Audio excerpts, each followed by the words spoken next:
All right, everyone, we are here to talk about the high bar back squat. Along with the bench press and the deadlift, the back squat is one of the 3 power lifts. It is also widely regarded as one of the single greatest tools for physical development. Whether you're an athlete or a casual gym goer, everyone should be performing some form of loaded squat because of the myriad of benefits that it can confer. Better functional mobility and walking speed, greater bone mineral density and less chance of breaking a bone, stronger core musculature to prevent lower back pain and injury, better sports performance on the court or field, whether that be faster running speeds at short and long distance, greater jump height and distances. As the back squat is a loaded variation of one of our foundational movement patterns, the squat, we want to make sure that on every rep we ever perform, we are focused on being competent in the 4 points of performance of the universal squat pattern. From the ground up, those are our feet in firm contact with the floor from heel to toe, our knees tracking our toes as we descend into the bottom of our squat, our core engaged and our spine neutral, no excessive flexion or extension anywhere along the spine, and last, and in that pace for a reason, depth of the squat. Our goal is to get our hip crease, aka the hip joint, below that of our knee, but that is always the last thing we focus on. We only push for depth when all 3 other points of performance are spot on.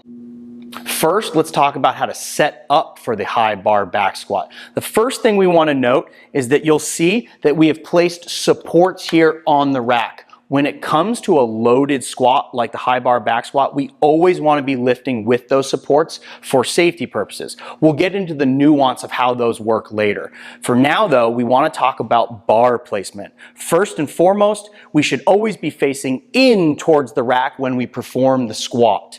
From here, we want to think about bringing the bar up to the J-hooks or whatever other support you have in your gym and lifting station, and you want that bar to rest up in the rack at roughly sternum height.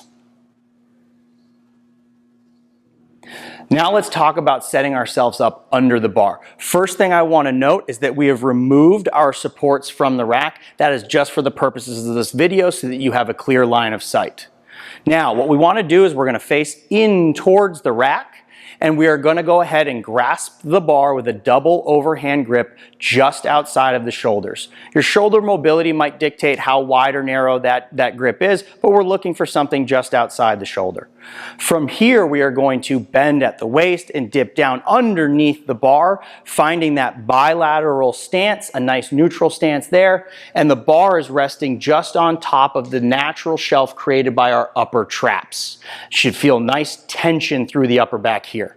From here, we're going to stand to full extension so the bar is out of the J-hooks and walk back slowly with some baby steps in good control and find ourselves in that squat stance that we have talked about before, which is that shoulder width or roughly shoulder width stance, the toes pointed slightly out for that naturally externally rotated hip.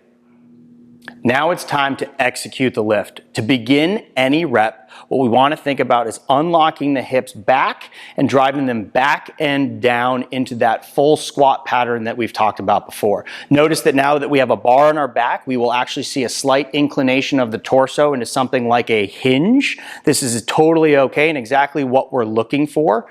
We just want to make sure that the core is completely engaged and we have a nice neutral spine. Now notice, Jackie's getting into a completely full depth squat, but you might find yourself, if you're new to the movement, for a number of reasons, not able to achieve complete depth. That is okay. What we care about more are the other 3 points of performance. And then we can work our way down to full depth over time. Jackie will show us what our goal is on each and every rep with a few more good reps.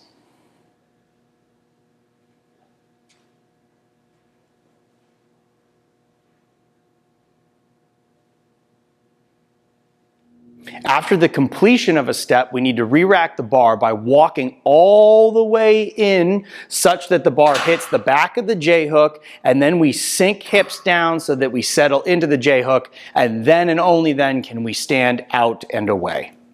With the introduction of a barbell and added weight, we're invariably also adding the potential for a failed lift. At some point, your body won't be able to move the weight that you have asked it to. And that's okay, that's part of the process. But we do want to be prepared so that we can fail safely. We do that with the introduction of these supports that you now see are back in the view. The supports should always be at a spot just below the bar in your deepest full depth squat, such that you can, if the bar is not able to be lifted all the way up, dropped down onto the support and stepped away safely. Where such a failure is most likely to occur is once we've begun to add weight to the bar and we are in the middle of a multi-rep set. At some point during that set, either our form might start to deteriorate or the weight might prove to be too heavy for us, and on any given rep, we might feel unable to stand the bar to full extension.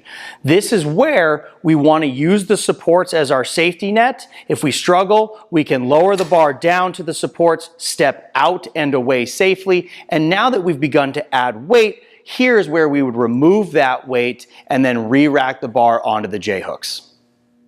Speaking of adding weight, we just want to mention a few things that go into adding load to a barbell. First, you want to think about adding weight in a balanced fashion. If you have multiple plates on either side of the bar, you should do one on each side, working your way up such that there's never a large load by itself just on one side of the bar. It may become unbalanced and even tip out of the rack. We also want to make sure that we always secure the weight with our collars, clips, or whatever other secure mechanism you have for the barbell. When it comes to the other side of things, we want to think about unracking a bar the exact same way. Make sure that clips come first, one plate at a time, never allowing all of the weight on one side to remain while we remove the weight from the other, just to maintain that nice balanced bar and never risk any sort of tipping.